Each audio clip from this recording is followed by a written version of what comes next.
And we're back with Richard Reviews. Today we are reviewing a book for richardreviews.com/Griffin Chestnut here on YouTube. Griffin Chestnut, of course, is Richard's YouTube channel where he uploads all of his reviews, ideas, arguments, and his thesis, which can be found in the link in the description. Today's book that Richard is reviewing for us is 150 Questions for a Guerrilla. This is by General Alberto Bayo. Who is ultimately the man who trained Castro. This is a very famous book and a very old book. It's a rare piece, so Richard got his hands on this piece, and he's very fortunate enough to review it for us today. So, thank you for Richard for reviewing this book for us today, and we will take really good care of this piece because it's a rare piece in Richard's collection. So we have Richard to thank for that. So thank you, Richard, and we will take really good care of this. So thank you, Richard. Thank you for your piece. Thank you for this beautiful piece. And thank you, Richard, for keeping this piece in good condition. So good for Richard. Thank you, Richard, for this piece. 150 Questions for a Guerrilla, The Man Who Trained Castro, by General Alberto Bayo. So we're going to take a look at this piece. Right on the cover, you can tell this is a guerrilla of some sort, maybe a guerrilla in the Southern America region, or maybe a Castro guerrilla. We just don't know at this point because we didn't open the book yet, but Richard knows. Now you can tell, good cream. Look at the piece. It's a very rare piece that Richard obtained, and he obtained this piece in the year 2014. Richard also read this book in its entirety, and he ultimately became a very well-educated man on becoming a guerrilla.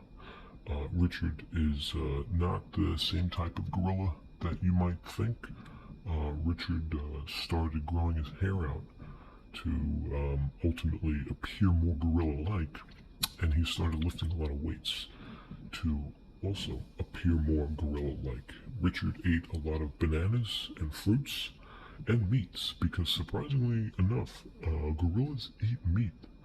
Gorillas are not herbivores in the animal kingdom. They actually eat meat.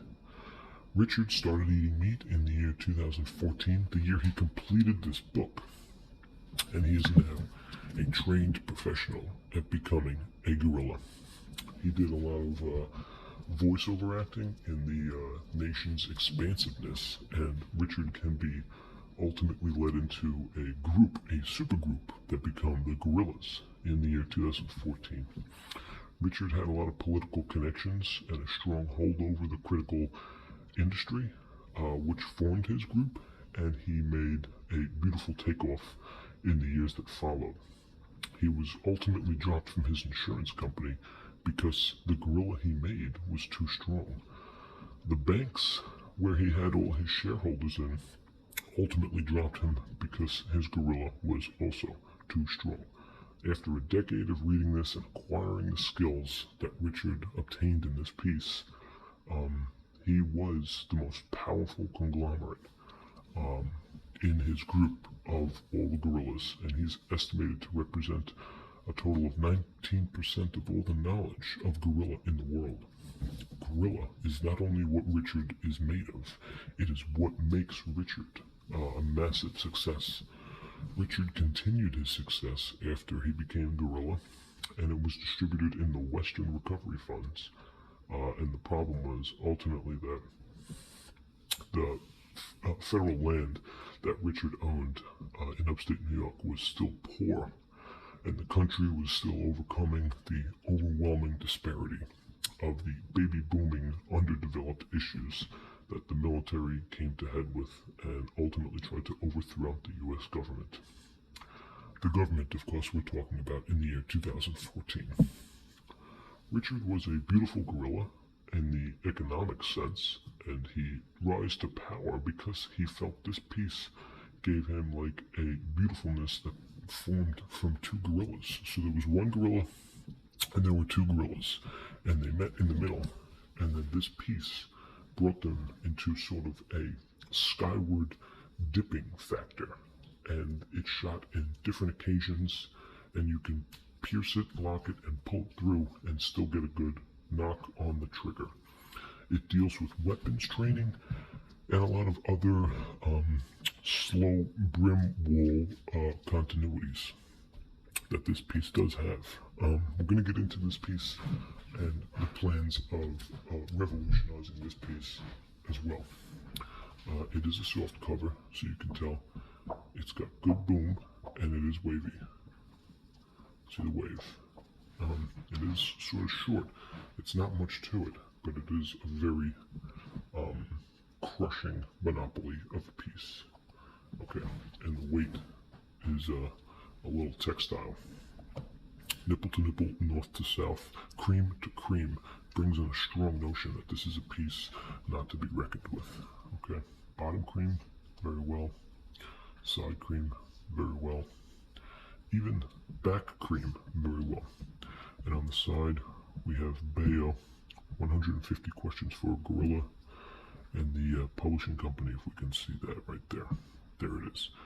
Looks like a chess piece of a knight with an R in a circle. So it's an RO with a chess piece and a knight. On the back, of course, we have our author himself, Mr. General Alberto Bayo, who is the author of this piece, and Richard agrees with. He does a fantastic job of showing one how to become and grasp the guerrilla notion that he can pound and pound and pound, and this man knows how to do it. That is the meaning of the poundness, and the poundness is real. So thank you, Mr. Alberto. Let's take a good look at him here. He is very happy, and he's a general. So you know he's a classic man, and he's responsible for success all over the world. Thank you, Mr. Alberto. Inside the piece, we have a table of contents, which ultimately shows the questions of this beautiful masterpiece, a convoluted story which rises and shines from different notions. This is one of those pieces that rose into a different shadiness, but ultimately gave a beautiful, powering, epic period of how to be the ultimate thing in the wartime period. There's a lot of 60 manifests out there, and this is how you break up the conglomerates of the world. Sabotage, a lot of other things in terms of bomb making, booby traps, and anything submissive is really a powerful, powerful book. And the government is providing cheap labor, so the SK group can find a radicalist who ultimately does not only want to train as a guerrilla, but could be a dangerous dominance over the world throughout the time to come. This piece breaks major tax benefits in becoming the likes of Hyundai, other car companies such as Mazda, Modest Yahoo, and the great Poland Spring era of the 1950s. So thanks again for Richard for reviewing this book. This has been a great review from Richard. This piece right here, 2 thumbs up. Richard definitely approves it. 150 Questions for a Guerrilla by General Alberto Bayo, the man who trained Castro. This is Richard Reviews. Thank you.